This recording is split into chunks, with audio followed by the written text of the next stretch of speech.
આકાશવાણી ભુજ સમાચાર અશરફ નથવાણી વાંચે છે. નમસ્કાર. મુખ્યમંત્રી ભૂપેન્દ્ર પટેલે કહ્યું છે કે વોકલ ફોર લોકલ અને એક પેડ માં કે નામનો સંકલ્પ કચ્છ જિલ્લામાં સાર્થક થઈ રહ્યો છે. અબડાસા તાલુકાના જખૌ ખાતે ઓધવરામજી મહારાજના નૂતન મંદિર પ્રાણ પ્રતિષ્ઠા મહોત્સવ પ્રસંગે ઉપસ્થિત રહેલા મુખ્યમંત્રી ભૂપેન્દ્ર પટેલે જણાવ્યું કે ઓધવરામજી મહારાજે સમાજમાં કુરિવાજો સામે ચેતના જગાવી સામાજિક સમરસતાનો સંદેશ આપ્યો છે. ગુરુ શ્રી ઓધવરામજીએ પણ તેમના સમયમાં છૂત અછૂત ભાવને દૂર કરીને સમાજમાંથી કુટવેઓ કુરિવાજો સામેની ચેતના જગાવીને સામાજિક સમરસતાનો સંદેશો આપેલો છે. આધ્યાત્મિકની સાથે ધર્મપરાયણ જીવન જીવીને લોક કલ્યાણ માટે પ્રગતિશીલ રહેવાનો સેવા યજ્ઞ ગુરુ શ્રી ઓધવરામજીએ પ્રગટાવીને સમાજને દિવ્ય પ્રેરણા પૂરી પાડી છે. આ પ્રસંગે મુખ્યમંત્રીના હસ્તે 101 નિરણ કેન્દ્રના આરંભ સાથે 42 કન્યાઓનું કન્યાદાન કરાયું હતું. કાર્યક્રમમાં મહાજનની અંદાજે 10,000 મહિલાઓએ ભાતીગળ પોશાક પુતારો પહેરીને ઓધવ મહારાસમાં રાસ રમી હતી.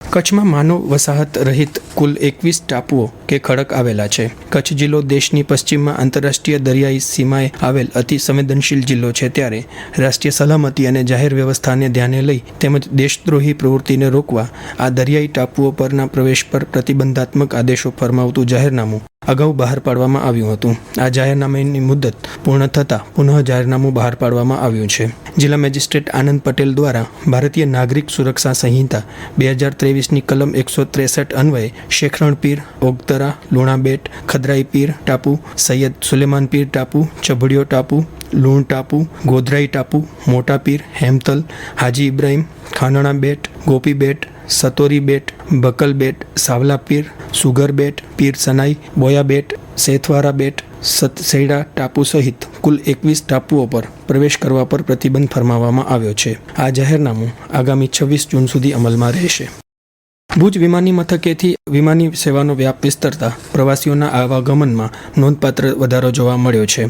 વિતેલા 2.5 માસ દરમિયાન ભુજ એરપોર્ટ પરથી 50,000થી વધુ પ્રવાસીઓનું વિક્રમી આવાગમન થયું છે. એક સમયે ભુજ વિમાની મથક પરથી માત્ર એક જ વિમાન ઉડાન ભરતું હતું.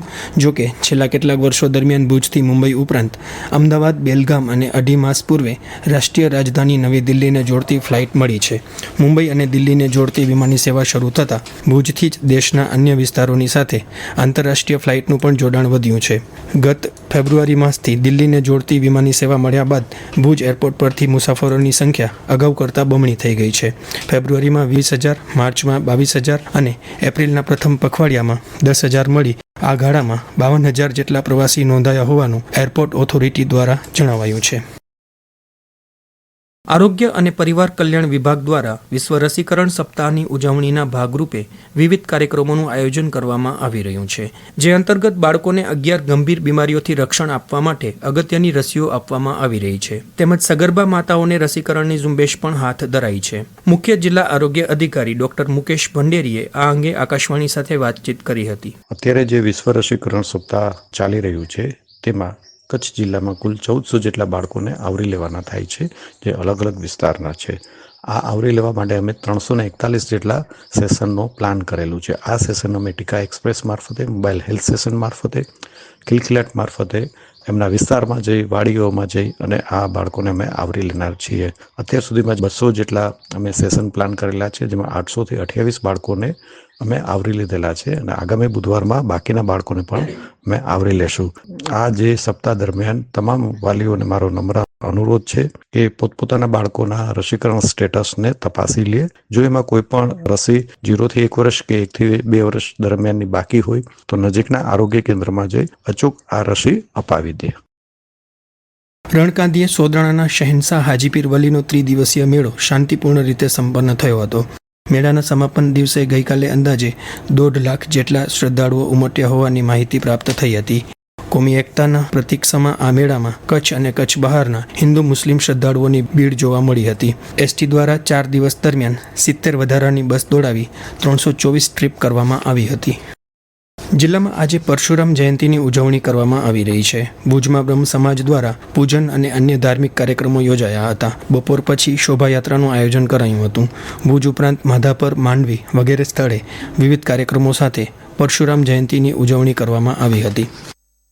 ક્રિકેટ આઈપીએલમાં આજે દિલ્હી કેપિટલ્સનો સામનો કોલકાતા નાઇટ રાઇડર્સ સામે થશે. આ મેચ દિલ્હીમાં સાંજે 7:30 વાગ્યાથી રમાશે. આ સાથે સ્થાનિક સમાચાર બુલેટિન પૂરું થયું. નમસ્કાર.